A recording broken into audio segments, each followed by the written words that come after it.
तो last part में future Goku ने अपनी सुपर सेन इन्फिनिटी फॉर्म में ट्रांसफॉर्म होकर के उस सेलेस्टियल लॉर्ड की फर्स्ट फॉर्म को हरा दिया था। और वो सेलेस्टियल लॉर्ड समझ गया था कि ये गोकू को हरा पाना कोई बच्चों का खेल नहीं है। वो वापस चला गया था बाकी सेलेस्टियल्स की मदद लेने के लिए। अब उसके आगे, लेकिन उससे पहले तुम वीडियो को लाइक करो, और अगर तुम्हें ऐसी ही स्टोरीज़ और मूवीज़ देखना पसंद है तो चैनल को भी सब्सक्राइब कर देना ताकि आगे आने वाली वीडियोस तुम्हें सबसे पहले मिल सकें। खैर, तो जेनो के पैलेस पे वही फ्यूचर गोकू पहुंचता है। जेनो उस फ्यूचर गोकू को देख करके काफ़ी हैरान रह जाता है। जेनो कहता है, तुम्हारे यहाँ पे कैसे आना हुआ? आखिर तुम यहाँ पे क्यों आए हो? तो फ्यूचर गोकू कहता है, लॉर्ड जेनो, मुझे आपसे बहुत ही ज़्यादा ज़रूरी काम है। अब सेलेस्टियल्स का एक बहुत ही बड़ा वार होने वाला है इस मल्टीवर्स पे, और अगर हमें इस मल्टीवर्स को उस चीज़ से बचाना है, इस टाइमलाइन को उस सेलेस्टियल्स के वार से बचाना है, तो फिर जैसा मैं कहूँ आपको वैसा करना होगा। जेनो कहता है, लेकिन तुम आखिर बार बार क्यों आ रहे हो मेरे पैलेस पे, और आखिर तुम थोड़ी थोड़ी चीज़ें क्यों बता करके जा रहे हो? आखिर तुम्हारा पर्पस क्या है, और मैं तुम्हारे ऊपर विश्वास कैसे करूं? तुम ना ही हमें पूरी तरीके से सपोर्ट दिखा रहे हो और ना ही हमें सारी चीज़ें बता रहे हो। तो फ्यूचर गोकू कहता है, जेनो, मुझे पता है कि मेरे ऊपर विश्वास कर पाना काफ़ी ज़्यादा मुश्किल है, लेकिन अगर आपको इस मल्टीवर्स को बचाना है उन सेलेस्टियल्स के कहर से, तो आपको मेरी बात माननी ही पड़ेगी। गोकू और वजीटा ऑलरेडी दो सेलेस्टियल्स को मार चुके हैं जिनका नाम नेक्रोमस और वेल्थेरियन था, और उन्होंने सेलेस्टियल लॉर्ड को भी काफ़ी ज़्यादा नाराज़ कर दिया है। मुझे लगता है कि अब वो सेलेस्टियल सब एक साथ मिल करके आपके मल्टीवर्स के ऊपर हमला करेंगे, इसीलिए आपको सतर्क रहना होगा। जेनो कहता है, आखिर तुम क्या बोल रहे हो, मुझे कुछ समझ नहीं आ रहा। और गोकू वजीटा ऑलरेडी दो सेलेस्टियल्स को मार चुके हैं? एक मिनट, ग्रैंड प्रिस्ट भी तो कुछ ऐसा ही बोल रहा था कि गोकू और वजीटा ने एक सेलेस्टियल को मार दिया। क्या वो बात सच थी? क्या वो ग्रैंड प्रिस्ट सही बोल रहा था? तो फ्यूचर गोकू कहता है, हाँ, ग्रैंड प्रिस्ट एकदम ठीक कह रहा था। गोकू और वजीटा मिल करके दो सेलेस्टियल्स को ऑलरेडी हरा चुके हैं। जेनो कहता है, लेकिन कैसे? गोकू और वजीटा तो आम से मॉर्टल्स हैं, वो सेलेस्टियल्स को कैसे ही हरा पाए? तो फ्यूचर गोकू कहता है, उनके आउटफिट की वजह से। उनके आउटफिट की वजह से वो इतने स्ट्रांग बन चुके हैं कि वो सेलेस्टियल्स तक को टक्कर दे पा रहे हैं। इसी के साथ साथ उनके अंदर भी काफ़ी अच्छा पोटेंशियल है, तो वो अपने पोटेंशियल और उस आउटफिट की पावर्स की मदद से इतने स्ट्रॉन्ग सेलेस्टियल्स को हरा पाए। जेनो कहता है, ओ, तो ये बात है, लेकिन अब तुम मुझसे क्या चाहते हो? मैं क्या करूँ इस मल्टीवर्स के लिए? मैं कैसे बचाऊँ इस मल्टीवर्स को? तो फ्यूचर गोकू कहता है, पहली चीज़, आपको मेरे ऊपर ट्रस्ट नहीं है ना? तो फिर मैं आपको पहले सब कुछ सच्चाई बताता हूँ कि आखिर हुआ क्या फ्यूचर में। तो मैं कोई गोकू नहीं हूँ, बल्कि मैं फ्रीज़ा हूँ। जैसे ही जेनो ये बात सुनता है वो एकदम शॉक रह जाता है। जेनो कहता है, फ्रीज़ा, तुम क्या बकवास कर रहे हो? ये बॉडी साफ साफ देखने में गोकू की लग रही है, और फ्रीज़ा देखने में बहुत ही ज़्यादा डिफरेंट है। तो वो गोकू कहता है, हाँ, आप सही समझे। ये बॉडी भले ही गोकू की है, लेकिन इसके अंदर की सोल फ्रीज़ा की है। फ्यूचर में गोकू मर चुका था, उन सेलेस्टियल से फाइट करते करते गोकू मर चुका था और उसकी केवल मॉर्टल बॉडी बची हुई थी। मुझे समझ में आ गया था कि अगर मल्टीवर्स को बचाना है तो मुझे गोकू की बॉडी का इस्तेमाल करना होगा, उसके पोटेंशियल का इस्तेमाल करना होगा। इसीलिए मैंने शेनरॉन से ये विश मांगी थी कि मेरे को गोकू की बॉडी में स्विच कर दिया जाए, जिसके बाद मैं गोकू की बॉडी में आ गया और मल्टीवर्स को बचाने के पीछे पड़ गया। मैंने फ्यूचर में काफ़ी सारी कोशिशें की मल्टीवर्स को बचाने की उन सेलेस्टियल्स से, लेकिन वो सेलेस्टियल्स बहुत ही ज़्यादा तादाद में थे और बहुत ही ज़्यादा स्ट्रॉन्ग थे। मेरे पास कोई भी चारा नहीं था उनको जीतने देने के अलावा। तो फ्यूचर में सब कुछ तबाह हो चुका है। इवन लॉर्ड जेनो आप भी मारे जा चुके हैं, ग्रैंड प्रीस्ट भी मारे जा चुके हैं। पूरे मल्टीवर्स में तबाही मच चुकी है। हर प्लैनेट में सेलेस्टियल्स का राज चल रहा है और वो मॉर्टल्स से स्लेवरी करा रहे हैं अपने फ़ायदे के लिए। और अगर इन चीज़ों से कोई भी बचा सकता है फ्यूचर को, तो वो है पास्ट। इसीलिए मैं पास्ट में आया हूँ, ताकि सब कुछ ठीक हो जाए और वो सेलेस्टियल्स इस मल्टीवर्स पर राज कर ही ना पाए। सब कुछ चेंज हो जाए, जिसकी वजह से फ्यूचर भी एकदम सेट हो जाएगा। जेनो कहता है, लेकिन तुम्हें पता है ना कि पास्ट में चेंजमेंट करने के क्या कॉन्सिक्वेंसेस हो सकते हैं फ्यूचर में। अगर तुम पास्ट में चेंजेस करोगे तो हो सकता है कि पूरी टाइमलाइन ही चेंज कर जाए। इवन ये भी हो सकता है कि हमारी टाइमलाइन किसी दूसरी टाइमलाइन से मर्ज कर जाए, या फिर हमारी टाइमलाइन उल्टी डायरेक्शन में चलने लगे। तब तुम क्या करोगे? तब तो हमारा मल्टीवर्स और भी बड़ी प्रॉब्लम में फंस जाएगा। गोकू कहता है, नहीं, ऐसा कुछ भी नहीं होगा। मुझे फ्यूचर को उस पोजीशन से निकालना है जिस पोजीशन पे अभी वो है। मुझे उन सेलेस्टियल्स को कुछ भी करके रोकना है। फिर भले ही इसमें आप मेरी मदद करें या फिर ना करें, उसके बाद में जो कुछ भी होगा टाइमलाइन के साथ में, वो सब मैं संभाल लूँगा। मेरे पास वो पावर्स हैं।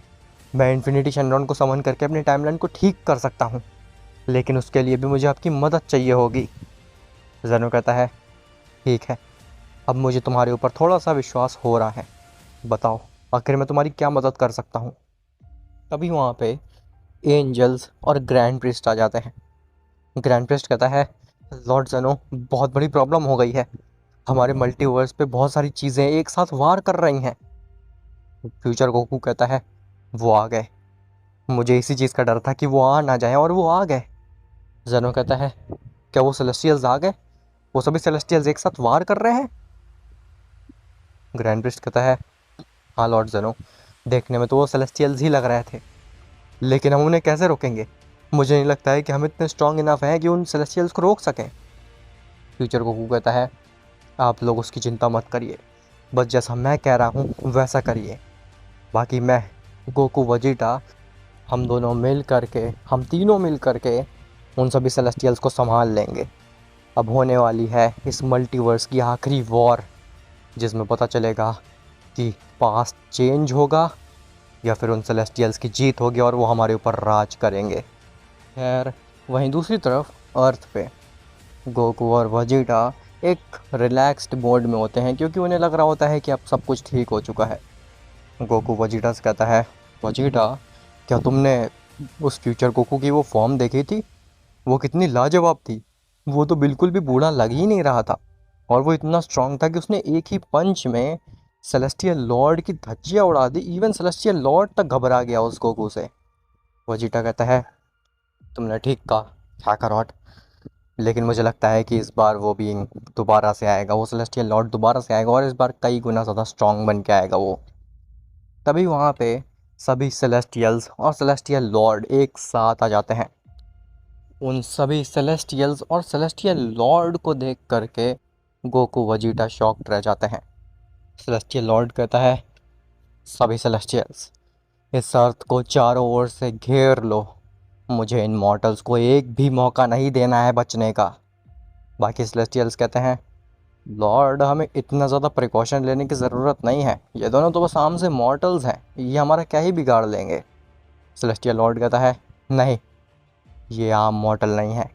यही गलती वेल्थीरियन, नेक्रोमस और मैंने की थी, लेकिन इस बार हम वो सेम मिस्टेक नहीं दोहराएंगे। इन मॉर्टल्स को हल्के में बिल्कुल भी मत लो।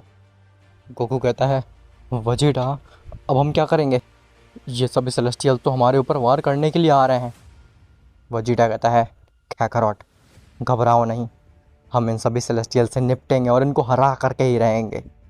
बिल्कुल चिंता मत करो, हम दोनों ही इनफ हैं इन सभी सेलेस्टियल्स को हराने के लिए। तभी सेलेस्टियल लॉर्ड हंसने लगता और कहता है, इस बार तो तुम नहीं बचने वाले हो।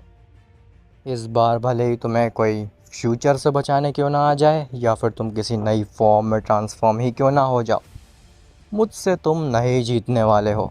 समझ में आ गई मेरी बात? सेलेस्टियल्स, इनके ऊपर वार कर दो, कुछ भी सोचने की ज़रूरत नहीं है। ऐसा बोल करके सभी सेलेस्टियल्स उनके ऊपर वार करने जा ही रहे होते हैं कि तभी वहाँ पे सभी एंजल्स, ग्रैंड प्रीस्ट, जेनो और फ्यूचर गोकू आ जाता है।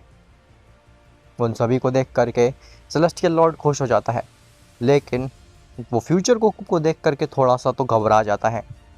सेलेस्टियल लॉर्ड कहता है, ओह, तो अच्छा ही हुआ, ओमनीपोटेंट, उनका अटेंडेंट और सभी एंजल्स हमें एक ही जगह पे मिल गए। अब हमारे लिए काम और भी ज़्यादा इजी हो जाएगा। सेलेस्टियल्स, अब बस हमें ये पूरी जगह डिस्ट्रॉय करनी है। उसके बाद ये पूरा मल्टीवर्स हमारा है। और हाँ, ध्यान रखना, यही वो मॉडल है जिसके पास में हिडन ड्रैगन बॉल्स हैं। हमें इससे वो हिडन ड्रैगन बॉल्स छीननी होंगी और इन्फिनिटी शेनरॉन को समन करना होगा। फ्यूचर गोकू कहता है, लगता है कि तुम भूल गए हो मेरी मार। अभी कुछ समय पहले ही तो तुम्हें मार के भगाया था मैंने, अब दोबारा से तुम आ गए। कितने ढीठ हो तुम सेलेस्टियल लॉर्ड। सेलेस्टियल लॉर्ड कहते हैं, सेलेस्टियल्स, क्या तुम मेरी बेइज्जती सुनने के लिए आए हो यहाँ पर? मारो इन सभी को और इन सबको ख़त्म कर डालो। तभी गोकू और वजीटा भी रेज करके अपनी स्ट्रॉन्गेस्ट फॉर्म में ट्रांसफॉर्म हो जाते हैं और फ्यूचर गोकू भी अपनी इन्फिनिटी फॉर्म में ट्रांसफॉर्म हो जाता है। जिसे देख करके सेलेस्टियल्स पहले तो आगे की तरफ बढ़ रहे होते हैं हमला करने के लिए, लेकिन जैसे ही वो फ्यूचर गोकू के इन्फिनिटी फॉर्म को देखते हैं वो भी रुक जाते हैं। वो सभी सेलेस्टियल्स कहते हैं, क्या इसके पास में ये फॉर्म कैसे है लॉर्ड? मुझे नहीं लगता है कि हम सब मिलकर हरा पाएंगे इसे। सेलेस्टियल लॉर्ड कहता है, अपनी बकवास बंद करो, इसके ऊपर वार करो, हम सब मिल करके इसको हरा लेंगे, मेरे ऊपर भरोसा रखो तुम सब। सभी सेलेस्टियल्स अपने लॉर्ड की बात मानते हैं और उस इन्फिनिटी गोकू के ऊपर हमला करते हैं। लेकिन उन सभी सेलेस्टियल्स के पंच को इन्फिनिटी गोकू ऐसे रोक लेता है मानो कि उसके लिए बच्चों का खेल हो। जैसे ही वो सभी सेलेस्टियल्स इन्फिनिटी गोकू के ऊपर पंच मारते हैं तो उससे लिटरली इन्फिनिटी गोकू को कुछ भी फर्क नहीं पड़ता। फ्यूचर गोकू अपनी जगह से 1 सेंटीमीटर भी नहीं हिलता। इवन फ्यूचर गोकू ये कहता है, तुम सभी सेलेस्टियल्स ने काफ़ी अच्छी कोशिश की, लेकिन मुझे हरा सको तुम में इतना दम नहीं। ऐसा बोल करके इन्फिनिटी गोकू बस रेज करता है, जिससे कि सभी सेलेस्टियल जो उसके इर्द गिर्द होते हैं वो काफ़ी दूर चले जाते हैं। सेलेस्टियल लॉर्ड जैसे ये सब चीज़ें देखता है वो कहता है, तुम सभी सेलेस्टियल्स किसी काम के नहीं हो। तुम इस बेवकूफ़ से फ्यूचर से आए हुए कमज़ोर गोकू को नहीं मार पा रहे हो, तो फिर तुम मेरी क्या ही रखवाली करोगे? मैं तुम्हें फालतू में लेकर के आया, अब सब कुछ मुझे ही संभालना होगा दोबारा से। फ्यूचर गोकू सामने आता है सेलेस्टियल लॉर्ड के और कहता है, दिखाओ आखिर अब तुम्हारे पास में कौन सी फॉर्म बची हुई है। तुम्हारी फर्स्ट फॉर्म को तो मैंने एक ही बार में हरा दिया था, क्या इसके अलावा भी तुम्हारे पास कुछ पावर्स हैं?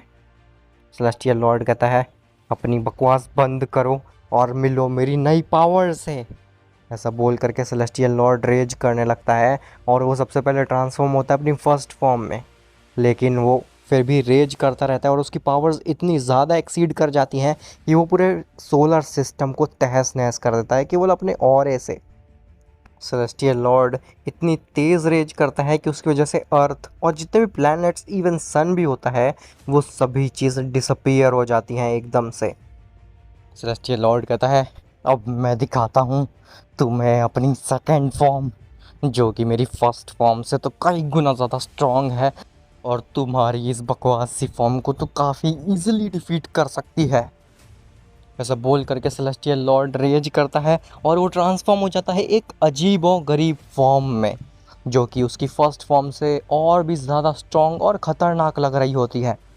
गोकू कहता है, वजीटा, इसकी ये फॉर्म ने तो पूरी हमारी अर्थ को डिसअपीयर कर दिया, इसी के साथ साथ पूरे सोलर सिस्टम भी हिला डाला। ये फॉर्म तो वाकई में काफ़ी स्ट्रॉन्ग होने वाली है। क्या फ्यूचर गोकू वाकई में इसे हरा लेगा? तुम्हें क्या लगता है? फ्यूचर गोकू कहता है, तुम सभी चिंता मत करो, तुम दोनों मिल करके बाकी सेलेस्टियल्स को संभालो और मैं इस सेलेस्टियल लॉर्ड को संभालता हूँ तब तक। ये सेलेस्टियल लॉर्ड आज ज़िंदा नहीं बचने वाला है। अगर आज ये ज़िंदा बच गया तो फिर पूरी एग्जिस्टेंस एक बहुत ही बड़े ख़तरे में आ जाएगी, जो कि मैं हरगिज़ नहीं होने दे सकता।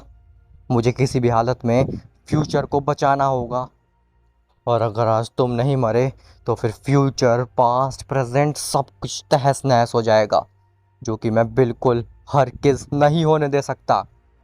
ऐसा बोल करके फ्यूचर गोकू सेलेस्टियल लॉर्ड के सामने चला जाता है उसकी सेकंड फॉर्म से भिड़ने के लिए, और गोकू वजीटा अपनी स्ट्रॉन्गेस्ट फॉर्म में ट्रांसफॉर्म होकर के चले जाते हैं बाकी सेलेस्टियल से निपटने के लिए। वजीटा कहता है, खैकरॉट, तुम्हें क्या लगता है हम इतने सारे सेलेस्टियल से अकेले निपट लेंगे? गोकू कहता है, हाँ बेशक वजीटा, मुझे लगता है कि इन सेलेस्टियल्स को हरा पाना हमारे लाइफ का सबसे ईजीएस्ट टास्क होगा, और अगर हमें उस हिडन ड्रैगन बॉल्स को सेफ रखना है और अपने पूरे मल्टीवर्स को बचाना है तो फिर इन्हें हराना ही होगा। इसके अलावा हमारे पास में और कोई चारा नहीं है। आखिर क्या गोकू उन सेलेस्टियल से जीत पाएगा, या फिर जो फ्यूचर गोकू है जिसके अंदर फ्रीज़ा की सोल है वो सेलेस्टियल लॉर्ड को हरा पाएगा जो कि अपनी सेकंड फॉर्म में है। और आखिर उस सेलेस्टियल लॉर्ड की फाइनल फॉर्म क्या है, वेल ये सब तुम्हें पता चलेगा नेक्स्ट पार्ट में। और हाँ गाइज, जो मूवी है वो कल की बजाय परसों आने वाली है, क्योंकि कुछ मेरे को चेंजमेंट करना पड़ा मूवी में, जिसकी वजह से मुझे थोड़े से वीडियोस को डिलीट करके वापस से क्रिएट करना पड़ा। इस वजह से एक दिन का डिले हो रहा है, लेकिन एक दिन से ज़्यादा डिले नहीं होगा मूवी में। 18 तारीख को 11 बजे मूवी 100% अपलोड हो जाएगी। और हाँ गाइज़, जो मैं कह रहा था लास्ट पार्ट में कि मैं कुछ रेडी कर रहा हूँ तुम लोगों के लिए, वो चीज़ है एक स्पेशल मूवी जो कि 4 घंटे की होने वाली है, और वो अपलोड होगी नेक्स्ट मंथ, जिसकी तैयारी मैंने अभी से स्टार्ट कर दी है। वो मूवी अभी तक के मेरे चैनल की सबसे बेस्ट मूवी होने वाली है, क्योंकि उसमें मैं काफ़ी ज़्यादा चीज़ें इंक्लूड करने की कोशिश कर रहा हूँ, और उम्मीद करता हूँ कि तुम्हें वो चीज़ काफ़ी अच्छी लगेगी। खैर, तो मिलते हैं तुमसे नेक्स्ट पार्ट में, तब तक के लिए बाय बाय।